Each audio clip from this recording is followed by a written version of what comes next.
This is BIV Today, the daily business show from the journalists at BIV. I'm Haley Wooden.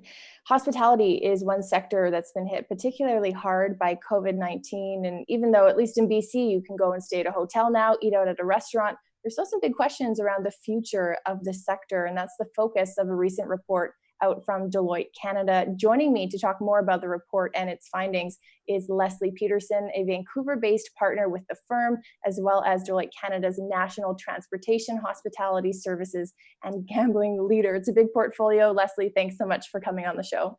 It's my pleasure, Haley.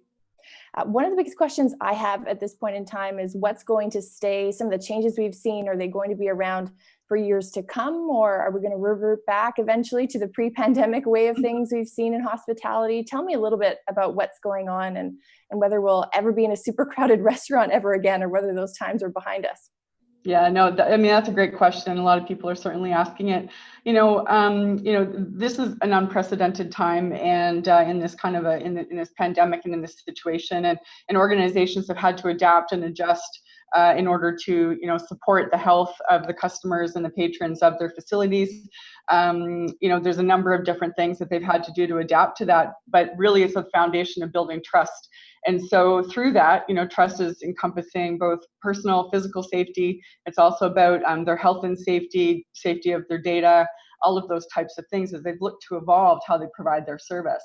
And so what we've seen, in the sector, and be clear, our sector is quite large. It includes hotels, restaurants, entertainment facilities, whether it's a sporting event or whether it's a casino. So all of these things, the foundation for all is the same, the creating that trust around safety.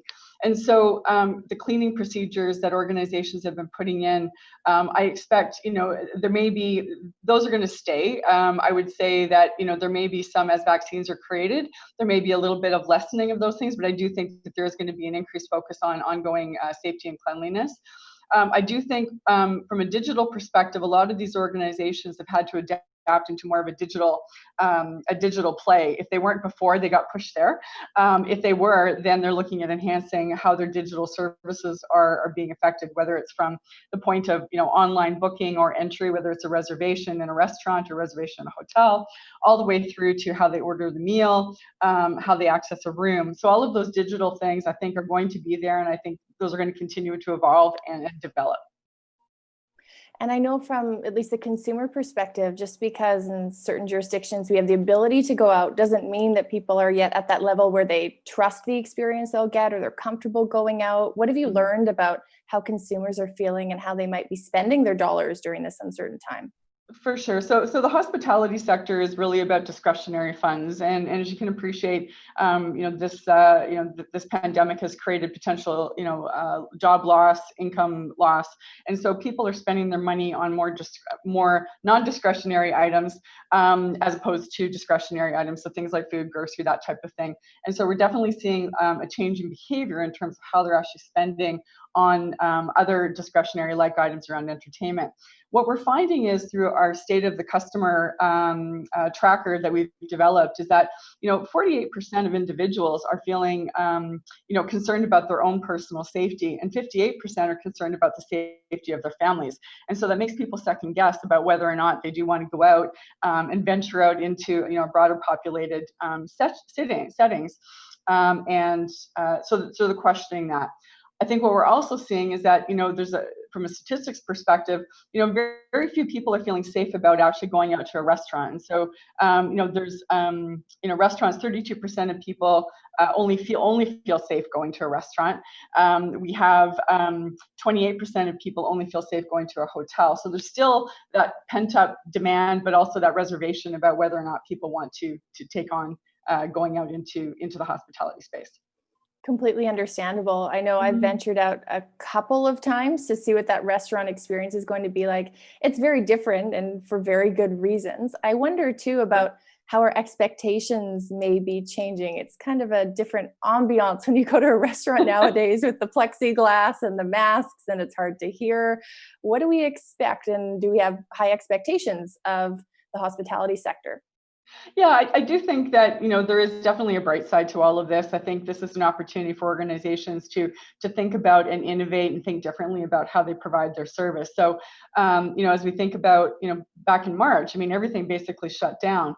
But restaurants, for example, were able to reinvent their business to move to takeout, move to delivery.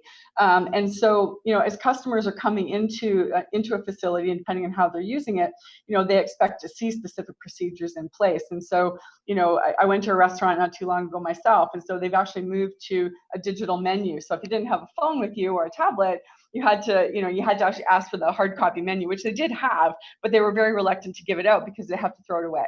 And so they're looking at these different types of mechanisms by which they're serving. So, tableware comes to you rolled up in a napkin. And so the experience, they're trying to manage and still create a similar experience. If you go there for the food is still amazing. Just how you're interacting with some of the service staff is a little bit different, and they're on the front line too. And so, it's about protecting their safety just as much as it is protecting the safety of the consumer. 100%. I have to ask you, because you have gambling in your portfolio, what does the future of a casino look like? I'm so curious about what's going to happen there. Yeah, I think some of the casinos are now open across the country. They're not yet open here in BC, but I think it's going to be very much focused on what is that amazing player experience that they can create for someone to come into the facility. What is going to be different in terms of what they offer. What are the guidelines? Making it very clear about what the guidelines are. They're going to have to be followed from a safety perspective.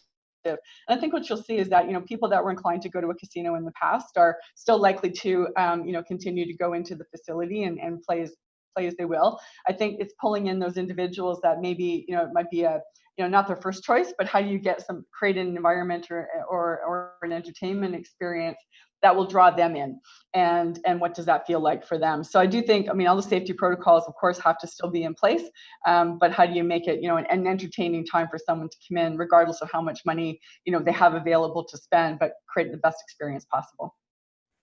I'm sure you've been asked this many, many times over the course of the pandemic, but what are some of the best practices recommended to businesses in hospitality that can help them not just get by and survive, but maybe even help them thrive in this new normal, so to speak? Yeah. Well, I think it's, really, there's a couple of key things. Creating the trust and leveraging your client base and making sure that they're aware of what you're doing is going to be key. So communication is very important in the sector. If you take a look on the websites for various hotels and restaurants, the very first thing you see is what they're focused on with respect to health and safety and how you can expect to be treated there. I think the organizations also need to demonstrate that. So they have to walk the talk. And so if people don't see that they're actually, practicing the things that they've said that they will in order to ensure your safety, then obviously they're going to think twice about coming back. Where you think about things that they need to be thinking about differently. So for example, if we look at a hotel, how do they look at offering something that otherwise might have been something that they would have to pay for? How do you look at potential upgrades to a different suite than what you've actually paid for to create, that pull and that amazing experience? How do you curate an experience? And so thinking about it from imagining the experience in a different way. So how much they might be getting out into creating Michelin star restaurant experiences, as an example, in private groups. So you're seeing a bunch of those different types of things. So I think it's really about looking at how you can provide your service differently. Restaurants, for example, you may have seen this in some of your travels as well, is they've now expanded out onto the sidewalks and out into the parking lots. And a lot of them are now starting to bring in musical entertainment to actually draw people in and creating a different kind of engaging experience out in the market. So people are trying and doing different things to try and just be innovative, and then also still complying with the health and safety guidelines of the jurisdictions that they're in. Of course, such an interesting, confusing, uncertain time. Leslie, thanks so much for coming on the show to shed some light on what's happening in hospitality. Yeah, my pleasure. Thank you. That's Leslie Peterson, a Vancouver-based partner with Deloitte Canada and the firm's National Transportation, Hospitality Services, and Gambling Leader. I'm Haley Wooden. This is BIV Today. Thanks so much for listening and watching. We'll be back with a new video and a new podcast tomorrow.